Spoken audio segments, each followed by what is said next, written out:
Star Trek, the ultimate franchise. These are the voyages of 3 veteran Trekkies, Rich, Ian, and Toby. Their ongoing mission? To explore the vast Star Trek universe, to seek out new perspectives and fresh debates, to boldly go where no podcast has gone before. Beyond the Final Frontier.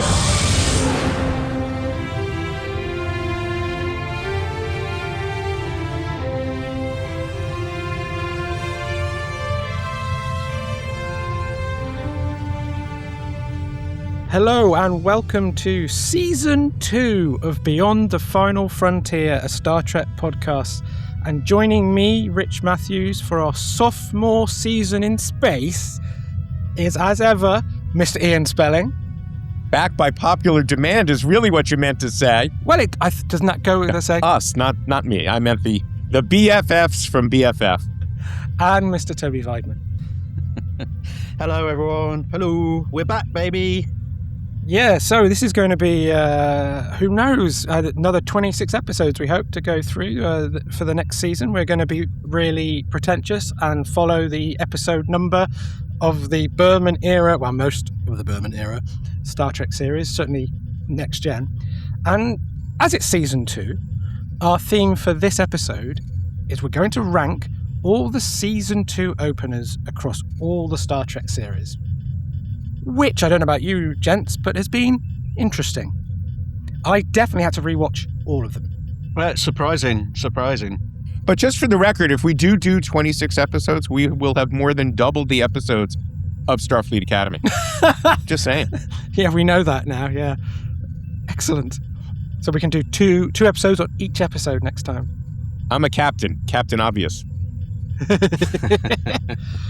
Well, great, as ever. You know, once we get through everything, please do let us know what you think. All the details to contact us, our email, our social media are included in the description. I think we're also going to talk about Starfleet Academy as well this episode. Yeah, yes. I mean, we'll do that. We can do that at the top or the bottom. It's up to you guys. I don't know how you feel, whether you want to get it out of the way first, if anyone has any strong feelings. The elephant in the room. Well, let's do it now, at the top, and then all the people who aren't interested in the Season 2 openers ranking Can cut out and go home. can stop listening. Right. Time code in the description. I think the general feeling is we're just sad, right? Yeah, We're just sad that it's come to Well, an you're end. just upset that you won't have episodes under 5 to rank anymore. I mean, it sort of feels inevitable, right? I think, just in terms of how much it was costing, the viewership, although I think there's lots of erroneous information out there. yeah. There's a lot of about scuttlebutt that. around the viewing figures. Well, here's the big issue I'm having right now with all of this. I mean, we always hear about, fandom being toxic, fandom being supportive. Right now, a lot of people are, they're put it this way. I just saw an ad for a site that wanted people to write for them who hate Starfleet Academy. What is that about? I mean, that's just nuts to me. Let's find people who hate the show to come in and write about the show. That's not sporting at all. No. We're Star Trek fans. I want these shows to succeed. The fact that they either don't or are perceived as not having succeeded is sad. I want these to be successful. I want to love every episode. I realize the load being carried here when you only have 10 episodes in a season, there's no room for a clunker. And if you have a season with 4 clunkers, you've got a bad season. And that's the big issue. There's no redemption in that. No, my main issue is what we talked about before, though, actually, which is that cancellation is disappointing because they've already filmed the next season in its entirety, and they're striking the sets. So no matter what the audience response is, there's no adjustment. Now, I'm not saying that showrunners should change what they do that much, but certainly you could see across all of the key Star Trek series is you can see them making tiny micro adjustments as the series goes, as it is, even in a season because of how long that process used to take. And they all got better for it. And so my thing is, it's sad that they cancelled it before they could even respond Adjust. to audience. Yeah, and that's say it's going to be the same for Strange New Worlds. So they shot 2 seasons of Strange New Worlds, the last 2 back to back, where following its most negative response to a season from season 3. That's not going to be great for the cast and crew, is it? What's interesting to me is the theme of this episode, which was the season 2 openers, and revisiting particularly the Next Generation. So how many episodes was season 1? 26, 25, 26? 26. The season 2 opener, the characters weren't there, they weren't. They were almost there. They were almost got all the characteristics there, but they were still sort of deciding on who was going to be what and how someone would react and things like that. Data's still extremely childlike. I mean, we'll get into it in when we start talking about it. But if after that length of period and you still the characters aren't quite there, what are you supposed to do after 10 when there's just such it's 10 hours essentially almost. You're not really going to get to know these characters or understand. I mean, that was the thing that I found I didn't feel there was enough depth to those characters. I agree. And other than maybe a couple that got to be explored a little bit more. Other than that, it feels sad to me because I think I did like the characters. I liked the setting. I just wasn't overly keen on how they were using them. And the cast is so good, right? I'm sad. I'm sad as well. Yeah. So it's like, come on, give them the when you talk to any of the cast of the previous series in the old era, part of what they clearly relish now is the fact that there was often an adjustment and sometimes it can feel detrimental to egos. Like Data was so popular that obviously Brent Spiner's stock went up and up and up throughout Next Gen, but they all got on so well I don't think anyone really begrudged that. It's just that opportunity is not there. And to a person, I pretty much enjoyed the cast. I agree with you, Toby, that it was the writing, if anything, but they all managed to work above the level of the writing when it wasn't great. And when it did work, we all agreed it had as much potential as any Star Trek show. And it's like, okay. And when everything is banked and then cancelled, it feels very financial. It feels very corporate. It doesn't feel... Well, again, I understand that part of the equation. When you're talking 10 episodes and at least $10 million an episode, that's $100 million investment. And regardless of where the audience really is, we know it's not high enough to justify $100 million to $200 million in costs. And then right now, yeah, sure, it's streaming, but that whole DVD element and Blu-ray element really is not a giant part of any show's post-existence package. So there's just not a lot more money to be made in an ancillary market for the show.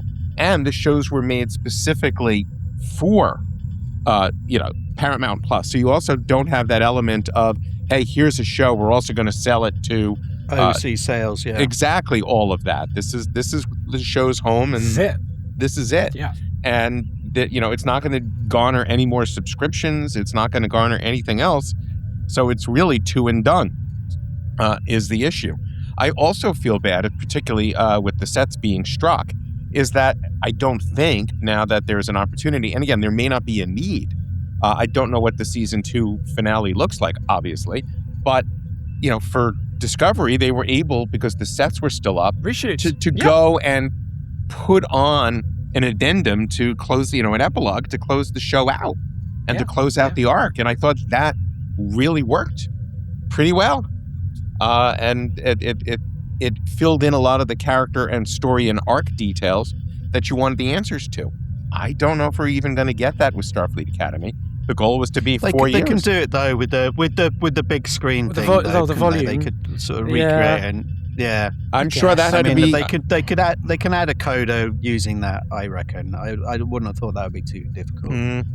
What are they going to stand around? They're going to stand around a rock and talk. But the Strange New World sets are still standing, aren't they? So I mean, they could go and borrow something. No, they're not. They're coming down as well. They're not. Nope. Really? Yep. Okay. All Star Trek sets are being take it down.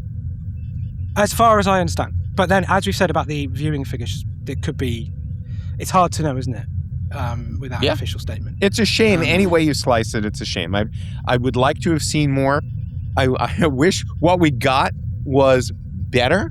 That would make me more excited to see more. But based on what we got, I just hope they get a decent finish. Yeah, and that it's not Those just let's burn these let's not just burn these episodes off and call it a day. I stand by my original prediction. I think they will pivot to movies and then they might pick up TV. What's the time frame though? Do you think they'll be making a Star Trek movie anytime soon? I think you mean in general, not Starfleet Academy? Oh, in general. Okay. Yeah. Not Starfleet Academy. Sorry, Star Trek in general. I think David Ellison, when Skydance bought Paramount, the big thing they kept saying was theatrical. We're not going to hang theatrical out to dry. The primary argument for Paramount getting Warner Brothers over Netflix was theatrical. With Kurtzman's contract coming to an end, it's an easy out. It's a money saver because he'll be expensive. I'm not saying this is going to happen. This is what I think will happen. And if you were going to make a statement about going back to theatrical, Star Trek at a slightly lower price point, which we know can work, so cheaper than JJ's films, especially with the volume, as you said, with the modern era production, you can do a Star Trek film cheaper than JJ did it.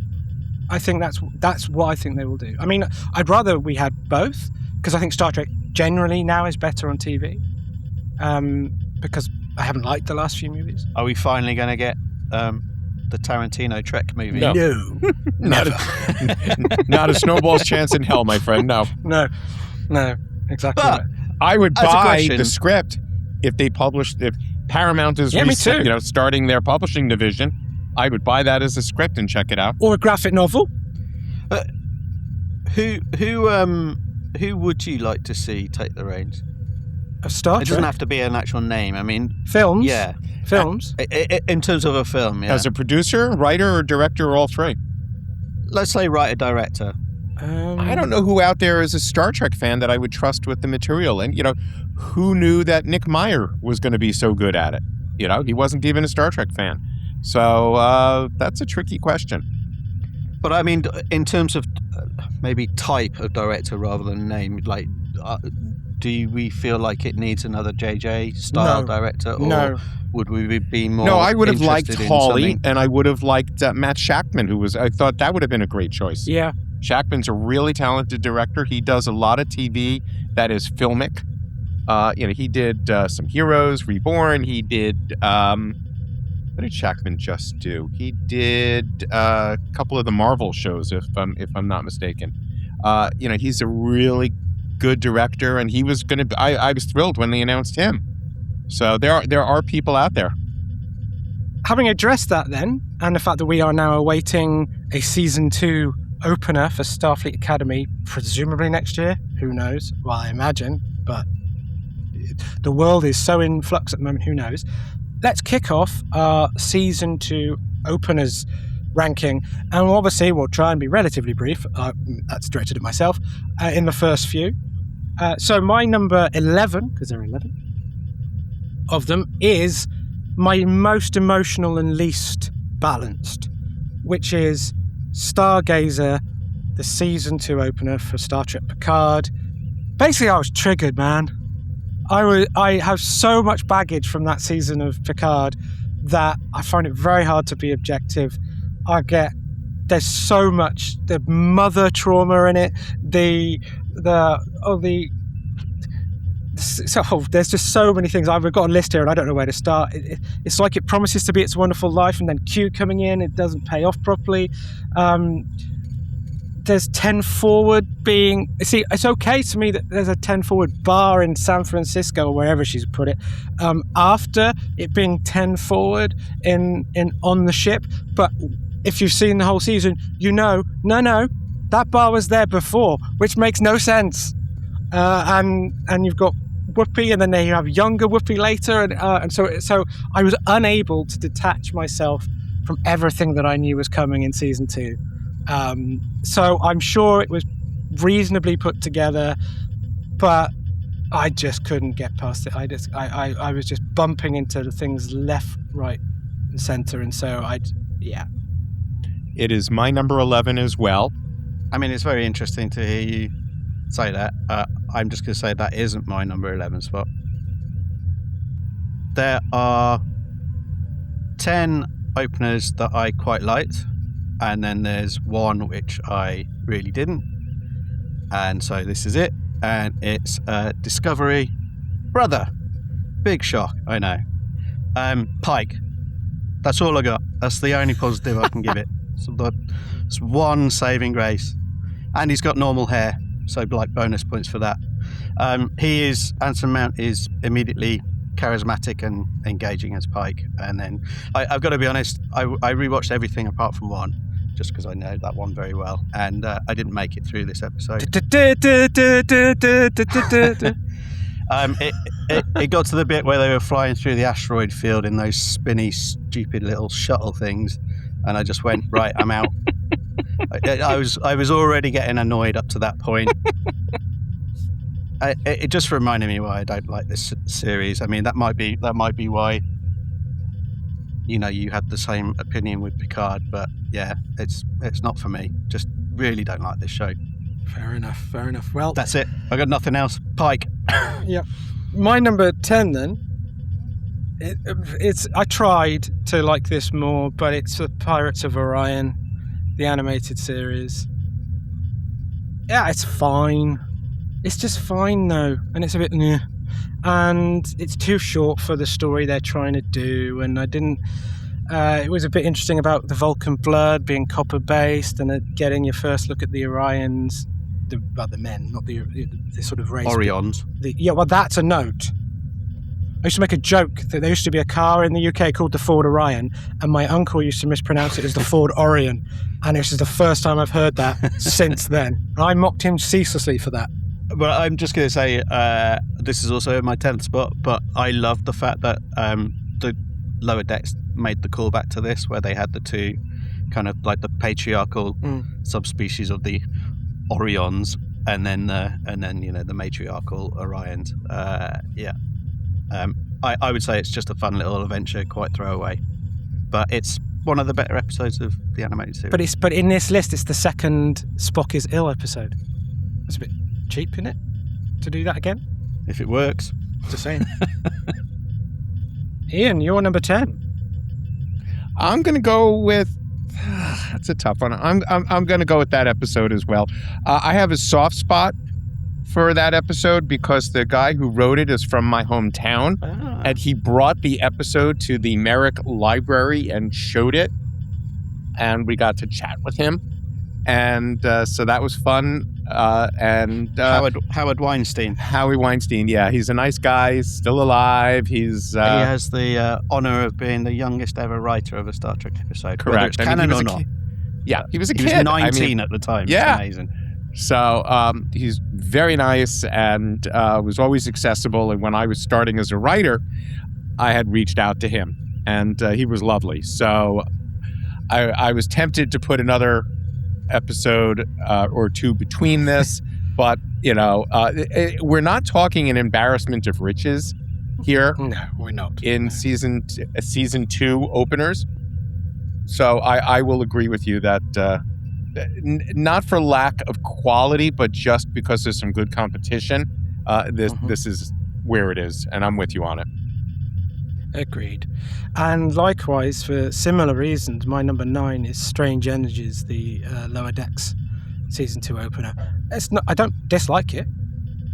I certainly like a lot of the callbacks, the Easter eggs with Gary Mitchell, the rainbow colours of the motion picture poster and things like that happening.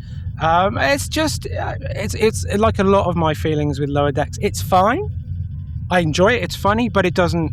I found the overall God plotline, well, it felt more like a throwaway gag than what it ultimately became. And so, yeah, I mean, again, this is not a criticism of it. I just thought, okay, yeah. But it didn't differentiate itself enough or stand out enough for me to rank it higher. Much higher on my list, but then I do love Lower Decks. Ian, you're number 9. Again, I'm going to mimic you, which is scary. We're getting this is why are we so still surprised with this? We've done it quite a lot. You two are the ones who seem to match up. I'm like rogue, always the outlier.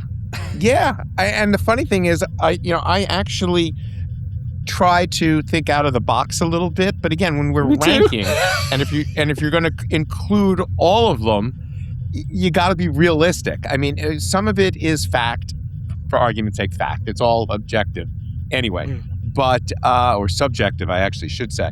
While trying to be objective, you wind up being subjective. So, my number 2 might be different from yours, Rich, but I bet you we align on a lot of them.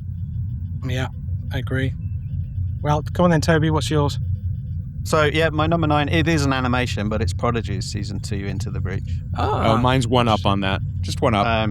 I liked it. I was a little confused just because I haven't seen any of season 1 apart from the pilot premiere. So, yeah, I didn't quite understand why they were where they were, the characters, but I think they're fun. I like the animation style. Obviously it's a step up from the animated series. Smidge. The key thing is it's a kid show, and for that I think it works really well. It was the first part of a 2-parter, so I was intrigued certainly by the plot. The Chakotay must have got you interested. Yeah, absolutely, and the EMH, who was far more like the EMH from Voyager than ever in Starfleet Academy. So I like that aspect of it as well. Yeah. It's one of those things. I said this when we watched the pilot for our premieres episode. I kind of like the look of the show. I think I should, continue on that away mission to try and watch it. I just wish it was available to watch somewhere. Yeah, that is part of the problem. Yeah, it is good though, so it is worth paying for, genuinely. But that's my. You want me to use half my salary from this to watch that? Yeah. You can get it for free. Oh, yeah. Okay, so my number. Wait, what's half of free? Double free. No, double that's free. Not how it works. Free squared. Yeah, free squared. Wait for the 30s and it'd be like Alien 3 with a little cubed. Free cubed. Number 8. So my number 8 is The Child, the Star Trek The Next Generation season 2, which, to be honest, going into this before the rewatch, I thought would be bottom. But was nowhere near as bad as I remember. It's not brilliant, but Marina gives it a good go through the whole pregnancy cycle. I actually quite like the concept of the life form, talking about future episodes with big ideas, the life form impregnating someone to experience from birth through to death in theory, to understand a species. And it introduced Pulaski, but that's also where I think it falls down. And this is why it's low in it. It isn't actually that I didn't enjoy the episode. I did enjoy it much more than I thought, but it's just there's a lot of heavy grinding of gears to talk away why Pulaski's there and my crush is gone, and I think from the beginning it's clear that Diana Muldaur actually didn't get she had the odds stacked against her in terms of making that character likable from the beginning, which is a bit of a shame. But overall, as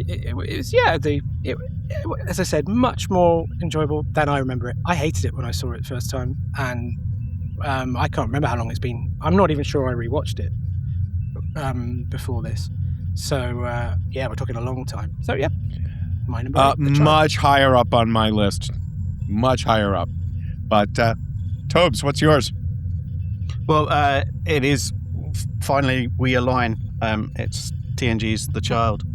I think similar to Rich, as an episode of Next Gen, this isn't one I'd choose to watch again. It's not offensively bad or anything. It's just I just think it's a bit forgettable. Space child rapidly growing up, causing a problem with ship's dangerous cargo. It just feels a bit wonky and unengaging. I thought watching Pulaski's introduction was interesting because she's just abrasive right from the off. And I agree with Rich, it was such an odd choice to kind of make her unlikable at the start. I think she does grow, but there's that whole bit where she's talking to Data and she's just treating him like crap. And but we know Data. we know later, they do become more friendly, but it's just And later she calls him Data. Yeah, it's just a weird way to position her as a character. I do think there are some sweet moments in this. I really liked. Marina works her socks off. Marina really tries. Well, I like the birthing scene. Tries? I thought she fully succeeded. Yeah, I would agree. Well, that's what I mean. Sorry, that's implied that she didn't put it on. It's not what you said. All right, well, I'll be clearer. And thank you for drawing me up on that. I think she is very good, and it's the writing that isn't. There you go. But I liked the birth scene. I liked how Data reacted to it. I thought that was, everyone has that kind of childlike one. I do think it's a bit weird that she has to give birth with 3 security men, Data, and the Doctor in there. I find that personally. I know they're not worried about nudity on Beta Z, but that would be a little bit disturbing for me. And I really liked Guinan. Toby, I would love to watch you give birth with 3 security guards. It would and Data and Brent Spiner there. It would definitely be painful. In Vegas, I want you to go to his table and just pretend you're having a baby in front of him. Yeah. But I think if you get the movie security guards with their football helmets, that would be even better. I really liked the introduction of Guinan, and I thought her conversation with Wesley in 10 Forward was really good, actually. And 10 Forward also making its debut this episode. Yeah, there's lots of firsts. So it's notable in that way. It's not like I didn't dislike this episode. I thought it was all right. I just probably, again, I wouldn't watch it again. I did like the fact that the director, Rob Bowman, he compared it to the dangerous cargo aspect of it. He compared it to the film Sorcerer. It's not anything. Oh, really? Nice. It's not Sorcerer. No, but both Wages of Fear and Sorcerer, in my opinion, two of the best films ever made. I think that's pretty much a stretch. It's a real I reach, saw isn't Sorcerer in a theater, and I was like, what is this? And it ended up being the most amazing movie. Yeah. So no, your comparison is correct, Rich. No, no comparison. But right, number 8 for me. Well, as I understand it, just to add, this was originally a Phase 2 story. It was a hangover from that. Yes. And so maybe that why it doesn't work quite as well. It was supposed to be Amelia getting pregnant. What was your number 8, Ian? Brother. Did not care for it. Did not care for it. Didn't work for me in any way, shape, or form. It's where we start to really get into Burnham is nearing the captain's chair, but also still something of a criminal. And I think this is an episode where they really started to push that whole emotional angle, which I just do not blame Sonequa for. I just thought that the writing here was just... it didn't do the character justice, in my opinion. I didn't like it at the time. Revisiting this episode, I like it even less. And Ted Sullivan was one of the lead writers on this episode, and I always liked Ted's work, but this episode just didn't do anything for me whatsoever. I didn't like the music in this episode. I didn't like the visual effects in this episode. I didn't like the main construct. I didn't buy the brother angle. None of it worked for me, other than the welcoming of Pike. The only thing that really worked for me on this episode was the introduction of Pike. Let's put it that way. Otherwise, I just did not think there was a lot there.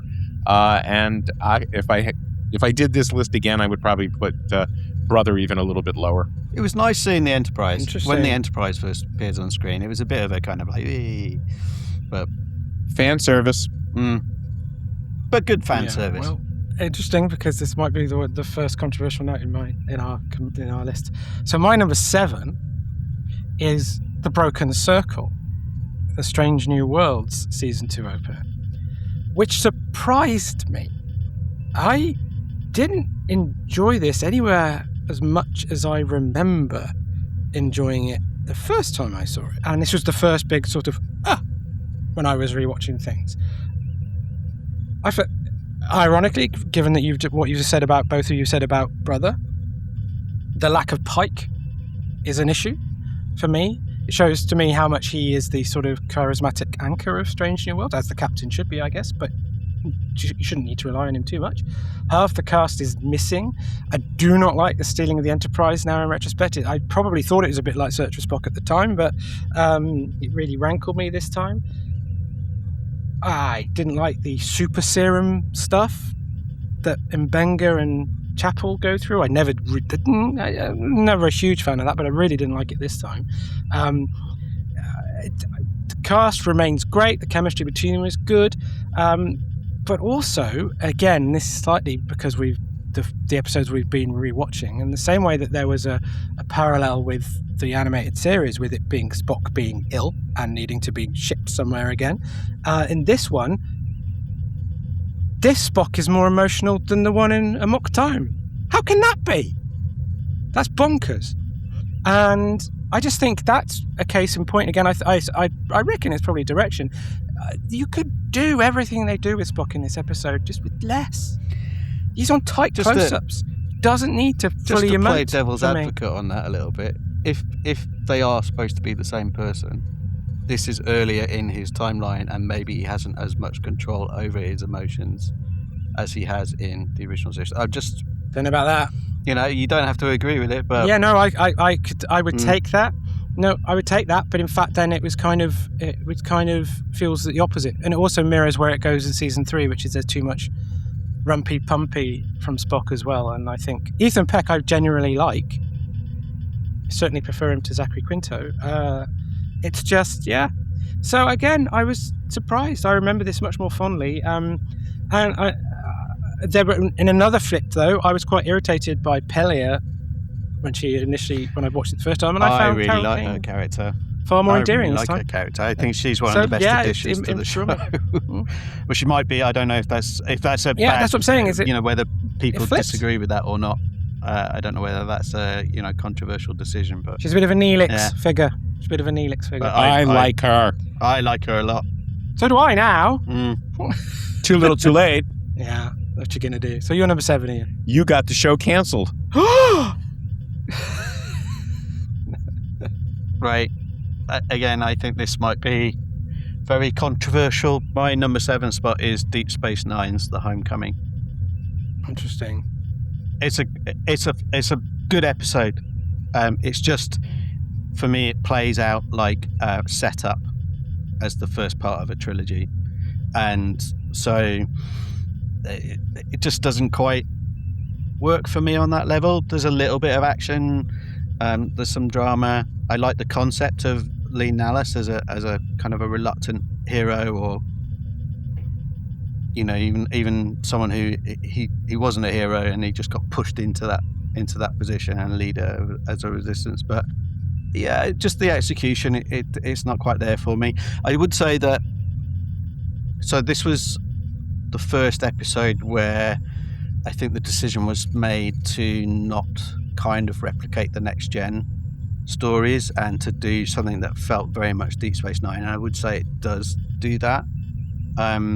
So I think from that perspective, it works very well. I just felt it was a bit lacking, and I think that's just because it's the prelude basically. That's all I have to say about it. Much higher on my list, but I actually agree with everything you said. Really? Much higher on yours? I just think what makes it good is better. It's much higher on mine. All right. Well, I had a tie there, so but you've convinced me to put this in the same slot. I'm with you on Deep Space Nine. Whoa. Deep Space Nine, that episode was good, not great. It didn't exactly get season 2 off to a rousing start. Didn't give me tons of character development that made me exciting for what was to come. And remember, this is my favorite of all the Star Trek shows. So that was always a surprise to me. But in the bigger picture, Deep Space Nine really got good in season 3 and 4. That's true. Season 1, I thought it had an incredible pilot and then some good introductions to the characters, but the episodes as a whole, to this day, are not among my favorites. There's a lot of clinkers in season 2. This choice here is a good one because it, It's not, as you said, Toby, it's not a bad episode. It's fine. It's just not a believe it or great not. episode. So I think, right. Yeah, to use your word, fine. Okay. Episode totally 1 of agree with season you. 2. It's Yeah. like The Child. It's just not an episode I choose to watch again, really. If we weren't doing this. It's written by Ira. It's directed by William Colby. It's two good Star Trek people, but it just didn't engage me. So, BFF bingo card, it's fine, tick. We're going to wait for Harvest Bastard soon. But it's really funny because I had that as a tie, and I bet you my number 6 is see. the same as Toby's. Okay, well, my number 6, and we'll jump into that, is Into the Breach. Part 1, the Prodigy episode. It still has that glimmer in its eye that I always liked about Prodigy more and more from the beginning. I agree the EMH was much better used in this and felt much truer, but admittedly you could make the case that's because it's still butted up against his Voyager crew, so he hasn't gone through a lot of the trauma that justifies for the canon, the Starfleet Academy version. Love Admiral Janeway. I love Janeway anyway, in whatever form. The hint of Chakotay. I love the Voyager B. Just that's fun. That was good. Yeah, I'd forgotten about that. And for me, it was easily the best of the animated episode 2s we watched. So yeah, it was not much more to say. I enjoyed it. Interestingly, going back to it, I sort of had some of my old bumps, which would be 9 out. So I do still find some of the characterization a bit broad and kid showy, but by the time you start getting to them mooching around on the ship trying to find out what's going on, I'm really into it. And so I wholeheartedly enjoyed it. My number 6 is Strange New Worlds, The Broken Circle. So it was entertaining, action-packed. Rich has sort of gone into it a little bit, but the big question for me is, so I really dislike Discovery. I like this episode. What is, how does it differ? Because I think in many ways there are a lot of similarities. Yeah, I agree. I think the answer is I just like these characters more. I think that's what it comes down. I like the general aesthetic or look of the show a lot more, the costumes and sets and the ship, that kind of thing.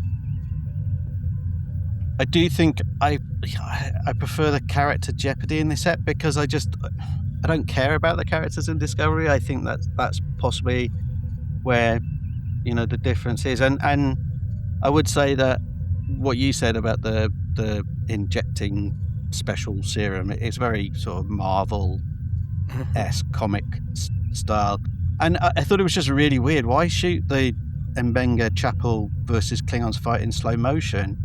It didn't make it any more exciting. It just seemed like a really odd choice, and it's usually a sign that the actors don't know how to fight properly, and so they're trying to cover it up. But by filming it slow, Padding for duration, that's another way of doing it.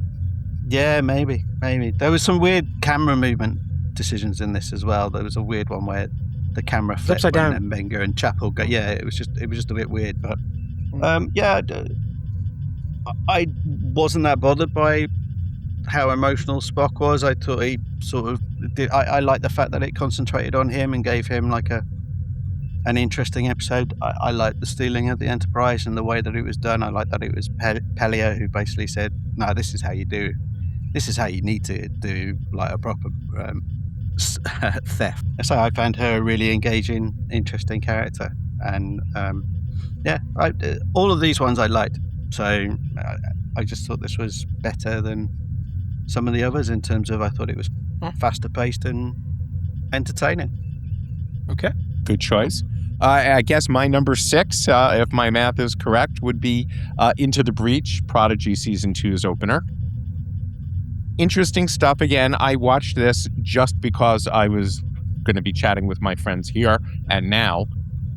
This was not my show that I watched regularly, if I'm being honest. You're not an animation guy. I'm not. Well, I love the original, the original animated series because that's all there was back in the day. Yeah. But yeah, I'm really not an animated. The funny thing is, I love animation, but I just prefer live action Star Trek to animated Star Trek. Same. But Into the Breach is has and when I say a lower decks feeling to it, I don't mean the comedy. I mean the cadets are cadets, and they're kind of starting at the bottom, working their way up, gaining the trust of Janeway. We're on the Voyager again. It does have a lot going for it. It's a good episode, kicking off a season 2 that I didn't watch, but maybe one day I will get to it. It makes you intrigued to watch the rest of it. It does make me intrigued to watch the rest of it. I guess not enough because I have not. And we're at 2 years later at this point, but I will get around to it. Wait till you get to Wesley, man. Because if we ever do an episode of our show here where we're like, let's talk about episode 7 of season 2 of all the shows, I guess I'll have to watch all of the shows. How to make us all watch them all. It's the 8th episode of every season. Yeah, if you give me random homework to watch all the episodes of every show, I guess I will get to that. Yeah. So as we enter the top 5, as I said, this is a very illuminating process for me because, as I said, I had lots of different responses to how I remember. But so my number 5 is the 37s, the Voyager season 2 opener, which I really enjoyed. I thought it was great. Most of the strengths of Voyager are present. It's the crew work together. It's really optimistic and yet still pragmatic about the solution. I like the fact that the plot mirrored what they're asking of the audience, which is essentially, you are still going to come with us, right?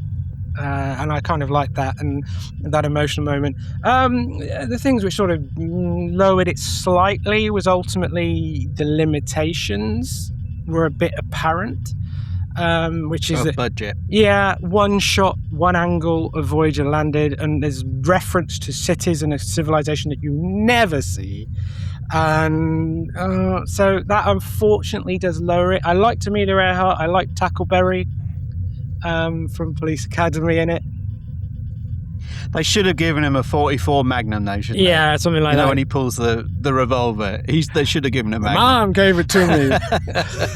Yeah, so I wholeheartedly enjoyed it, and it was. There's a couple of viewings in this which have made me want to go back and rewatch those series again, proactively, and Voyager's 37s was one of them.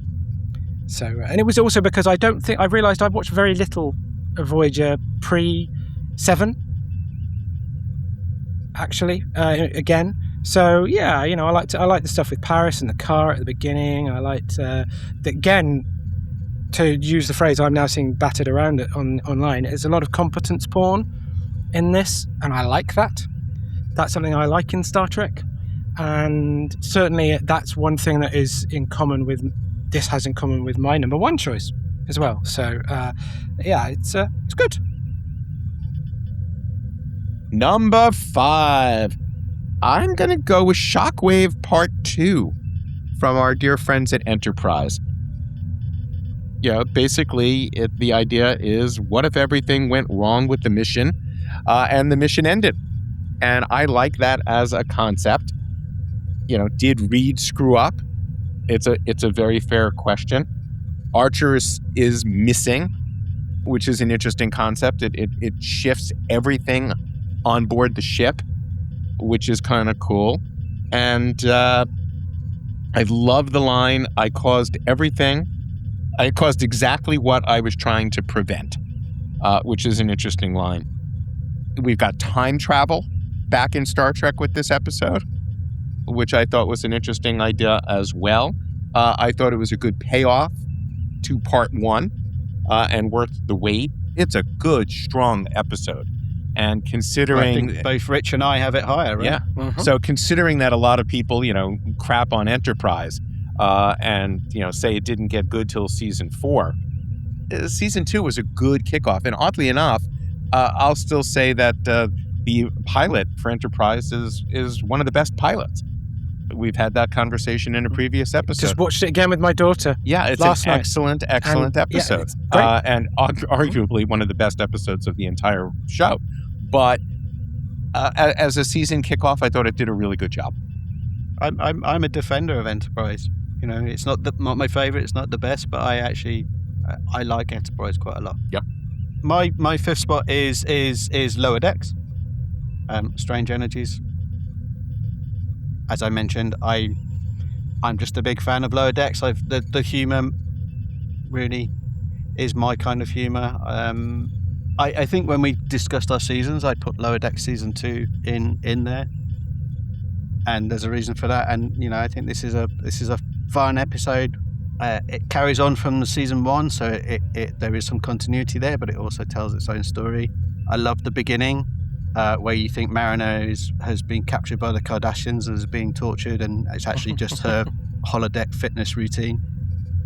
I think Jack Ransom becoming godlike is super funny and goes along with his character and his ego. Great callbacks to Gary Mitchell, which Rich mentioned, but also Who Mourns for Adonis. My favourite line was "brace for grabbing." I just thought that was so funny. It just reminded me of the original series. Got Frakes in there. It's got Phil Lamar in there. The great Phil Lamar, I should say. Yeah, I think there's just the chain of command thing. They keep showing me lights. It's my sense of humour, and that's why it's so high on my list. I could watch this again easily, and then the whole season probably, because they're so short. Cool. Okay, my number 4, I'm bracing for you guys, is Brother. Yeah. I'm going to read my notes. I'm going to read out my notes. So, in contrast to Strange New Worlds, this was much better than I remember. Common factor about that is there wasn't enough Pike in the Strange New Worlds one. There is plenty of Pike here. And I've actually written, hair isn't as good though. Even though you commented it was better. That's different for me. It still tries... That's because you're mimicking his hairstyle, that's why, Rich. Always. It still tries too hard, like a lot of early disco. Logic of Pike taking over is tenuous, but the interaction with the crew is great. I've forgotten how much I like some of these characters. Like I liked Saru. Like most new Trek, it's too long. The whole asteroid pod sequence is very JJ and redundant. And another dive through space. There's a couple of those in this list. But primarily, I think the thing was, Jet Reno, I really, as we said about Starfleet Academy, I love Tig Notaro in that role. And that sort of quirky scientist thing, talking about Pelia as well, I think she is the best incarnation of that for me, and I really, really like her. And I don't like the bulk of Discovery, we know this. So it was just sort of, I was surprised, and I was I almost put it lower, and I sort of, and I thought, no, admit that I enjoyed it. Don't like the Red, as soon as the Red Angel appeared, I did want to turn it off. The Spock trauma stuff doesn't really work, but so while a mixed bag, I can't deny I thoroughly enjoyed it this time. That wasn't true the first time. So which is what I'm trying to be honest about and why it's number 4. It's interesting you said that, Rich. And all joking aside, I know we have lots of laughs when we do this. It is interesting to me watching episodes again and having our opinions change. I was actually talking with my wife about, we knew this was coming up and whatnot. And she even texted me while we were talking now and said, why are you screaming? Because we're literally defending our choices in some cases. But, my wife and I were chatting and I said to her, it's interesting in that you said you watched an episode 3 times. I can't do that. It's really interesting to me that I can't do that. If we're watching 11 episodes, I can't devote 33 hours to that. I just physically can't. And it's no. This is the first time I've watched all of them. Right, but what I'm getting at is I form my opinion when I form my opinion, and I worry about changing my opinion. But there's no question. If I watch, somebody asked me, what's the movie you've watched the most in your life? And there are movies I like better, but my answer is Grease. Every time Grease comes on, I stop what I'm doing and I watch Grease, and I'm singing along, and I'm rooting for the characters, and I'm laughing, and I'm looking for the mistakes in the movie that I always love, and I can watch that movie endlessly. But to watch one episode, and it's a little overrated, I think. Grease. Ting ting. You heartless bastard! Shut up. But you gave me that, didn't you? You might as well have put that on a plate.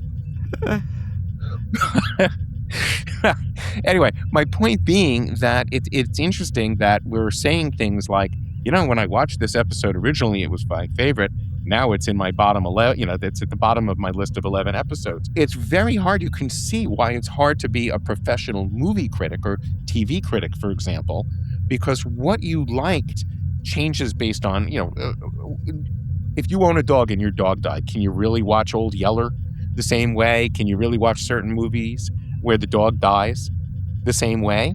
It's that kind of a thing. If you have children, It does. it makes the child a very different watch than when we were younger and single. It really, life changes your opinion on things, and it makes it almost unfair to rank some of the things that we're ranking, just in the sense that our rankings can change. And it might change that over time. I might rewatch that again, and lower it. But so this is a piece of time when we're ranking. Yep. And it is subject to change. Yep. It's kind of like a little asterisk, This is our opinion now. I probably went in expecting to hate it because that was my default assumption about Discovery, and this has taught me that's probably not fair. So, there you go. So then, in which case, Ian, what's your number 4? My number 4 is Strange New Worlds, The Broken Circle. This one worked for me. Spock goes big and breaks protocol. There's great interplay between Una and Pike. Really great interplay between Pike and Spock. That's building trust and expressing confidence in him, in his role on the ship. We get a good little throwback with the Vulcan lute, which I like. I love Una's line. That was good. Yeah, I like that bit. Yep, I love Una's line. Don't start a fight. You can't win. You taught me that. Is great. But I want to bring something up that I took note of here that was interesting to me. My biggest complaint is, I think anybody who has listened to me yammer on about my issues with the Starfleet Academy when it comes to the dialogue being so modern, is I noticed that, honestly, there's a lot of that in TOS. There's a lot of it in Strange New Worlds. There is a lot of it in all of the shows. That was one of the things that the rewatching has shown me. Ortega says... We watched Wrath of Khan recently, and we said the same thing, didn't we, Tobes? Mm. Yeah. There's a moment in Wrath of Khan where Dee Kelly says, bull, and stuff like that. And you're like, right. Oh. Some things maybe don't. we've been unfair. Well, Archer in that episode of Enterprise, he says ugly bastard. So when he punches out Silik, there are. It's just not overused. I think that's what it is. And it feels a lot more obvious. Right. I thought Starfleet Academy laid it on thick, but Ortega says, "Pedal to the metal, sir." In this episode, and I went like that. Audience, you can't see my face, but my jaw is slack. I was like, oh man, here I am, crapping on Starfleet Academy for all of that kind of a dialogue, and here it is in Strange New Worlds, and it's not the only example of it. So I get it. All in all, I really thought this was a particularly good episode and a particularly good season opener for season 2.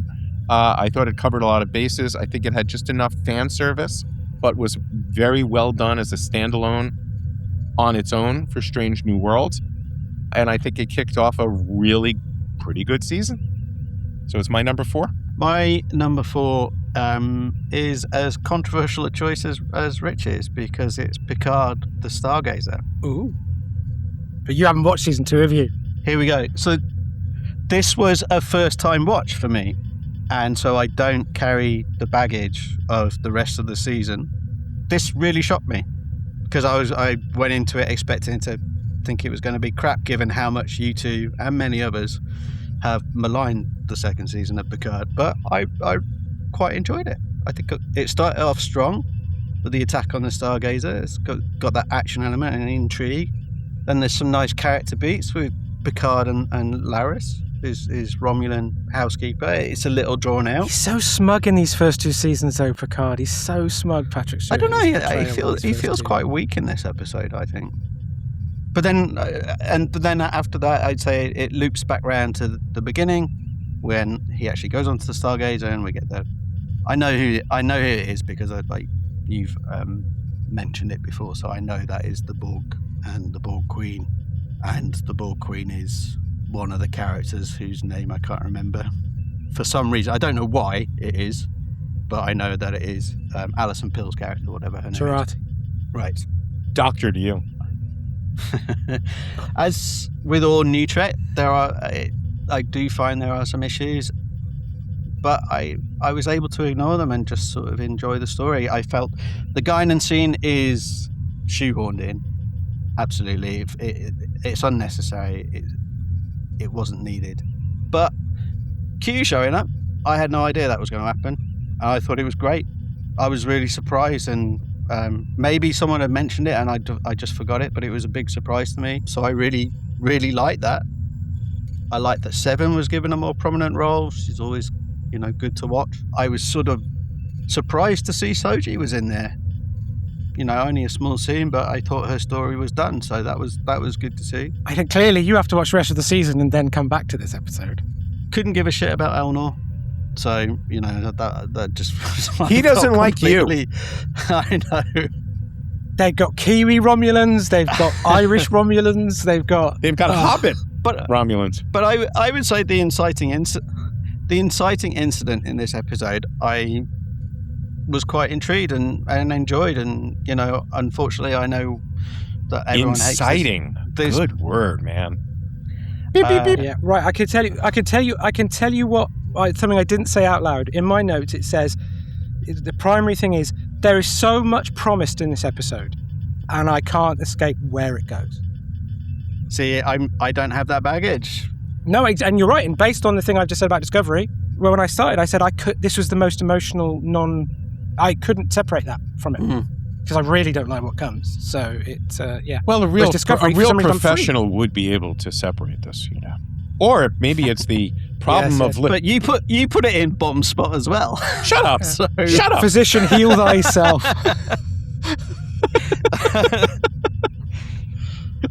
I know. I just didn't put the animated series above. I just didn't think it was that great an episode, but I didn't think it was. Put it this way, I didn't think it was a good episode to kick off a not good season. So my logic is different. My inciting issue is different. Interesting. So yeah. All right then. But yeah, it surprised me more than any other episode that I watched. Surprise is good, and that can make it go up the ranking. I totally get that, Toby. Yeah. So my number 3, yo-yoed.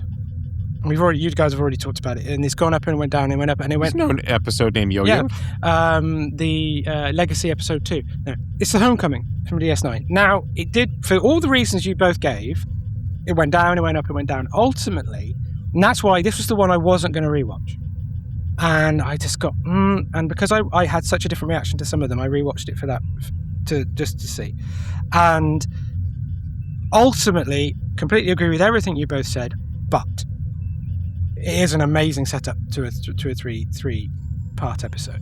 And that isn't good enough on its own. But the thing is, those final scenes that play out at the end, primarily the one with Richard Boehmer as Lee Nullis, revealing to Sisko the nature of what his myth and how conflicted he is, and then how Frank Langella's uses him to sort of change and imbalance and things. I love all of that. That scene, Richard Boehmer, was great. Probably the best, for me, the best scene in this ranking. And ultimately, that's what's kept it so high, is I really, really like that scene. I think it's really interesting, really nicely played, complex, a lot of commentary on what it means to be a hero, what it means to be a war criminal, what it means to be perceived in different ways by different people, and to be a figurehead, and whether you want to be willing. And I loved all that. So, yeah, that's why it's still number 3 for me. Just for the record, my wife texted me again. Even though they are based in England doesn't mean you need to scream. Am I screaming? You don't seem that loud. Certainly not more than normal. I'm not screaming! All right, anyway. Jesus Christ. All right. My number. Hang on. Number 3. Is she trying to sleep? Is that the thing? I even wrote her, you still in bed? She said, no, I'm in the living room and you are screaming. First wives are the best, aren't they? I hope she heard that. Anyway, my number three. Not as good as a wink to a blind bat. Correct. My number 3 is The Child. Wow. Ooh. Way up on my list. One of my wild cards, putting this as high as it is. I loved that I hated Dr. Pulaski. I thought Interesting. my issue with the first few seasons of Star Trek Next Generation was that it was just so dry and antiseptic, from the sets to, nobody seemed to raise their voice, to, I just thought it was a little too low-key and genteel in its stories, in its delivery, in its music, in its cinematography, in its sets, in everything. And I kind of like that the arrival of Pulaski ignited a little bit of fire under some of the characters and we don't have to love her. I thought it was a risky character, and I thought Diana Muldaur did a really good job of being a professional doctor with no bedside manner. And I really, really thought that worked pretty well. I also loved the way, and I think this goes counter to your point, Rich, that you made the point of saying there was almost too much exposition with the character, but I think clunky, but the line, this is Dr. Catherine Pulaski, will handle the formal introduction later. So that just, here she is, deal with it. And I kind of like that. I like the Troy is pregnant angle. I love the character. The son is named Ian. I had no problem with that whatsoever. I did think that I preferred Geordi in engineering. So the fact that this episode moves him to that was a good chief engineer, I thought was a good move. And Worf to ops as well. Yep. And Wesley at the con. And I love that we get little bits like the data conversation answered once and for all. Why the debate continued for years and years and years after this episode, when it's explained, was always a mystery to me. I love the line, "I don't mean to be indelicate, but who's the father?" I just thought was great. By Riker as well. Right, by Riker, delivered. Extra meaning. Right, given as incredulously as Jonathan Frakes could bring to it. I thought it was great. And yes, I thought it was really cool just as a historical point that it was a Phase 2 story idea. This is John Povil, who is credited as a story by on this episode, and he was deeply involved with what was going to happen on the on Phase 2. And so there's a lot in here that I like for world building, in terms of improving the Next Generation, in terms of building the characters a little bit more than they had been in Season 1. This episode really worked for me. I was glad to rewatch this one. And honestly, it was the first time I've probably rewatched this episode since I saw it during the original run of the series. You're speaking softly now. I am. I have my wife's voice in my head, so you may need to amplify me on your end. The queen has spoken, and the Joker must be quieteth. I forgot to mention this, but the one thing with The Child is the wrap up is really weak, where it's just Deanna explaining the motivation of the child, and Rich always says the show don't tell, and I think that's an example of it, where they just tell. I think I agree with you, but they needed to tell in this instance because they were never going to pick up the storyline again. And so I think it made sense to get where she's coming from. And she is the emotional, cornerstone of the... I agree. It just feels a bit unsatisfying, I think. Yeah. Because, you don't know really... It didn't bother me. Tonally, it mirrors... Tonally, it was the one time it felt a bit like the end of Encounter at Farpoint, where Marina's got that horrible beat to deliver. Joy. Immense joy. And this is sort of like that, where a bit throwback, which is interesting. Was it's that Phase Troy 2, or Mr. Bean? What imitation was that? Well, that's a good question. Joy. Immense joy. Because I can't do her weird voice. Clearly. Strange alien accent which changed from season to season. My number 3 is Enterprise, Shockwave. For all the reasons Ian said. Do you know what? It's a good resolution to a cliffhanging two-parter, for a season cliffhanger. It's quite hard to judge it on its own, but that said, I do think this is one of Enterprise's better episodes, certainly early on in the season. Plenty of action, good drama, and a pleasing final act. Oh, Ian didn't say that. I like all the Daniel's Archer stuff in Ian's the future. talking about himself in the third person a lot, for crying out loud. Still should stay quiet. Oh, now you're on my wife's side? Yeah. No, so all the Archer Daniel stuff in the future I think is particularly good. There's lots of little nods to events that will happen in the Star Trek timeline post-Enterprise, like the Romulan Empire, the Federation. I also really liked Archer's gazelle analogy at the end. I think that worked really, really well.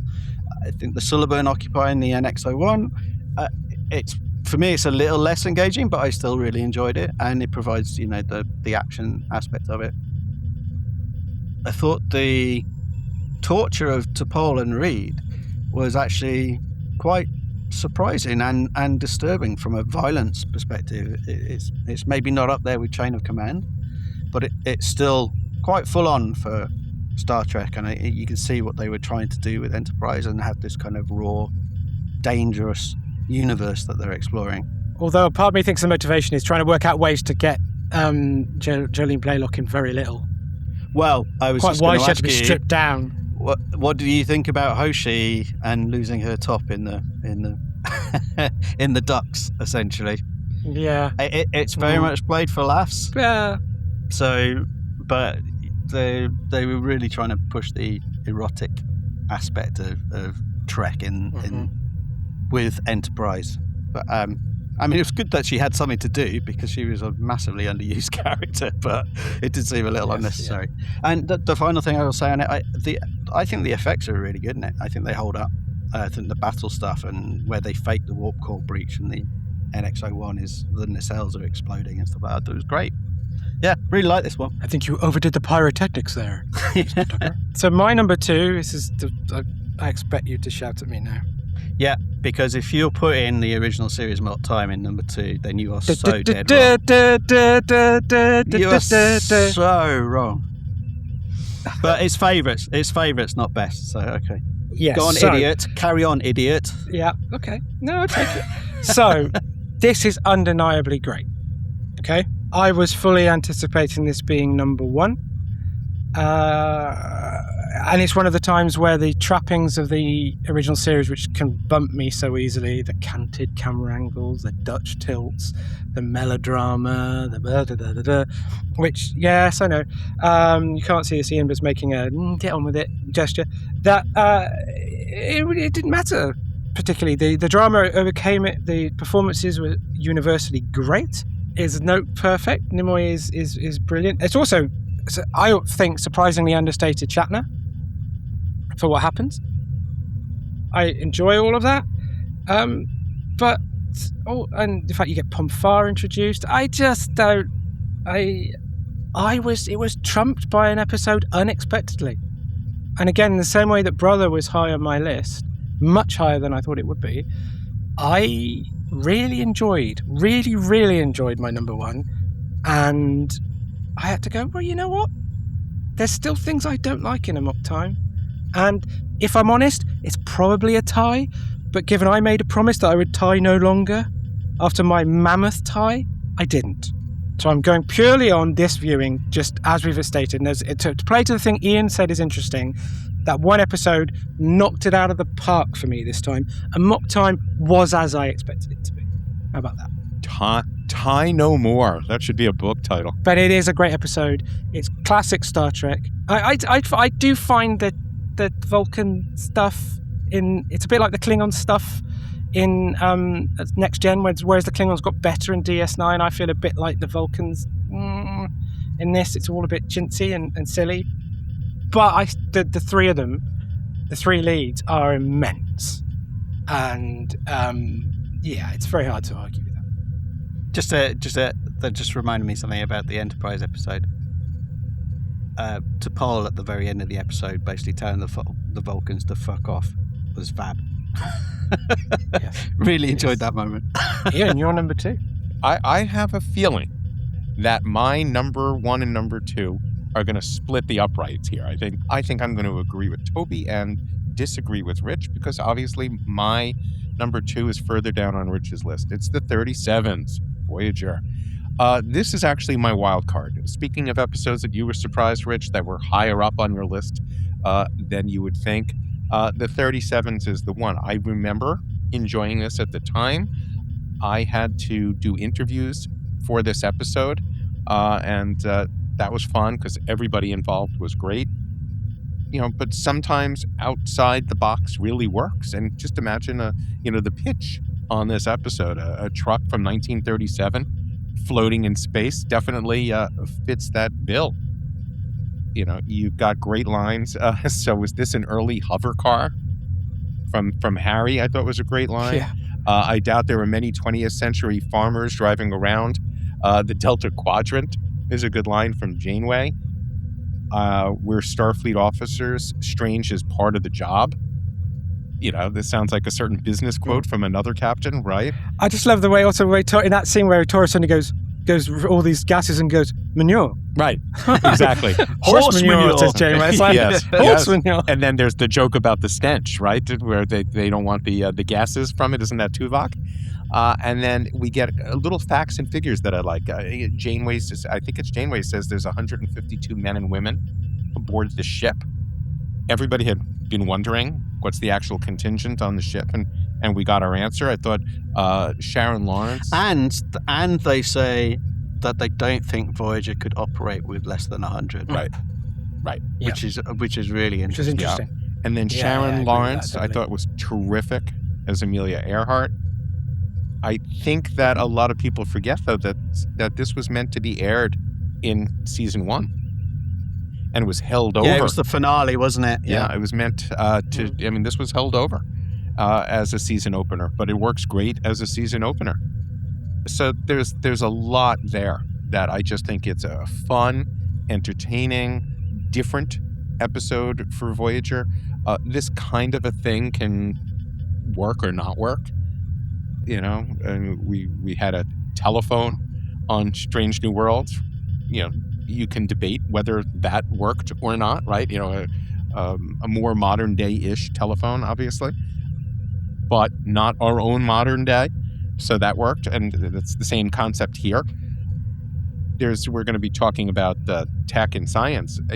Iron doesn't rust is an interesting concept, right? It's real. Iron doesn't rust in space because of the lack of oxygen. But it would still degrade over time just because it's getting old. It doesn't stay in stasis. It ages. So I thought that was just a really cool concept. Like, could the truck be there? I've always wondered if things could hit space debris. I know the galaxy and the universe are just, more or less infinite. But what if Artemis 2 bumped into something? What would if there's a truck floating in space? What if the Tesla? It's like that is an alien toilet or something. Right. That just sounds funny. Right. What's that? Oh, which reminds me actually of something that and they say that's the reason for the deflector dish. They mentioned that in Enterprise. Yeah. That very point, and you suddenly go, of course it does that. You how many times when you're talking about Star Trek do you say the deflector dish, and you don't think about that actually what it's doing is pushing debris out of the way. Right. So I happen to really like the 37s, and it was. Of the bunch that I rewatched for this was the one I was most enjoyed seeing again. Just in terms of, forget about quality, just in terms of pure entertainment, I really enjoyed the 37s. Yep. I'm right there with you. Exactly the same. I didn't expect this to be as high up on my list as it is. But my second spot is the 37s, unless you hadn't guessed. Yeah, I really liked it, and I understand when you was talking about the limitations of the budget and that you don't. I actually like the scene where the ship lands and takes off. I think the scale is a little bit wonky. It's the repetition of the wonky. shot later. Yeah, but I thought that was a cool aspect of the ship, and I like the fact that Paris says, "Oh, he's never done it before," and Janeway's like, "Neither have I." I kind of thought that was pretty entertaining. Yep.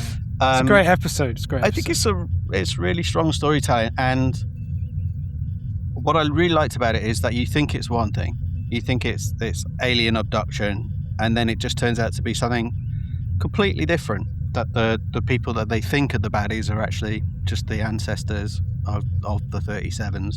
Like Ian said, I think there's some really good, interesting guest actors. I don't really know Sharon Lawrence from anything else. I know she was in NYPD Blue, but I think this is my only experience. I didn't know of either. watching her. I know David Graff, obviously, as Tackleberry, but I think the other characters, guest actors, I think they're all pretty good. And I genuinely got quite choked up at the end where Janeway and Chakotay, they're having the talk right at the end, and they enter the cargo bay and there's no one there. I thought, yeah, that really worked for me. So yeah, this was a big surprise for me as well. There's also the question of choice, or the option of choice. You know, do you want to stay? Do you not want to stay? Really cool. Yeah. I don't know if you did much reading By season 7, Janeway would not have given them that choice in season 7. Yeah. But you can see this as the finale for season 1, because it's the unifying of the crew. Yeah, that they the restatement all of the mission. And I really want to point out that if you're watching this on Amazon Prime, they have got the episode order completely wrong. So please check your episode number guide 4, before isn't watching it? Something like that, number 3 or 4? It is, yeah. Projections is number 1. Okay. Right, well then, my number 1, for the exact reason that Ian gave for why the 37s is so high, unexpectedly high, and the very same reason I gave for Brother being so high for me, is Shockwave Part 2 Enterprise. I loved this. Just flat out forgot why I was watching it, if you see what I mean. Like, whereas everything else was, to some degree, homework, which is fine. It's enjoyable homework, but it's homework. This, and considering I'd watched, as we'd established, a lot of episodes, unusually large number for this one, I sat there, and as a standalone episode, just sitting down to watch it, it was easily the best one for me out of all of these. It was a good thriller, good structure, the cooperation in the crew, the ingenuity on display was exciting, the interplay was good, competence everywhere, even in crisis. The usual problems with this show persisted, which we've talked about. T'Pol being stripped off a lot, Hoshi being stripped off a lot, some inconsistency. I'm never sure about the temporal Cold War as an idea, but this is probably the best version of it. I really liked that Matt Winston was so understated. It felt like an antidote to the archness of a new Trek, where everything is over emotional and it could have been so big. And I liked the fact that it felt like he was a bit lost and didn't know what to do, because it was an unexpected thing. It was an error, but and yet it wasn't played as the ultimate stakes, even though the stakes were enormous. And that's sort of a contrast to what we're used to now, where the hangnail in Starfleet Academy means they must bring the entire fleet in to somehow cauterize the flapping skin. You see what I mean? This, Ian doesn't see what I mean, but it was quite the analogy. I just don't like you saying flapping skin. Flapping skin, bring in Starfleet. Flapping skin, yeah, sorry. There's an outside the box idea. Yeah, so it was, that's what I liked. That it felt like a refreshing difference. And like with Brother with Discovery, I probably too hard on Enterprise, and up top I said how viewing this has made me go back and start to watch one of the series again. It's Enterprise. I'd already had to catch up on certain things on it. I was filling gaps, but I literally sat down with my eldest and watched Broken Bow last night, having watched Shockwave Part 2, because I'm like, you know what? I'm going to watch all of Enterprise again, because this is much better than all of New Trek, and I'm going to give it a chance. There you go. My number 1, Shockwave Part 2. I think that a lot of people would just, I guess similar to what's happened with New Trek, but a lot of people, because I was editor of the magazine during the original broadcast of Enterprise, and I think a lot of people just made up their mind that they didn't like it because it wasn't, what had gone before in terms of Next Gen and DS9 and Voyager, and then they've never revisited it. And I genuinely believe it's a better series than a lot of people. There's going to be people complain about the continuity stuff. That's never been a big sticking point for me. But Yeah, I like that series quite a lot. I'd say I think I like it more than you guys, but maybe on a revisit, you Maybe will. not now. Yeah. This is the thing, yeah. So anyway, I'm genuinely like, my lack of familiarity with it, even though I've seen most of it, probably means that it totally answered my need for a certain kind of Star Trek that I haven't been getting, if that makes sense. And because it's still just fresh enough that I've forgotten quite a lot, that I was just like, this is awesome. and then Ian and I have got the same number one, which is Amok Time, right? Yes. I've got nothing to say about this one apart from this is my only thing to say about this one. It's not just my number one; it's my number one by miles and miles. If you can remember that far back, I had this in one of my best episodes of Star Trek ever, in our premiere episode of this pod. Indeed, So, you did. I love the story, love the drama, love the action, love the twist. Absolutely adore the music. Yeah, it's one of the greatest episodes of Star Trek ever. So it's always going to be number one. Yep. I agree with you 1,000%. I'm going to just point out a few things that I particularly like. Brilliant script, but let's remember how many hands were on that script. You had Theodore Sturgeon, you had Roddenberry himself, you had Gene Kuhn, and you had Dorothy Fontana.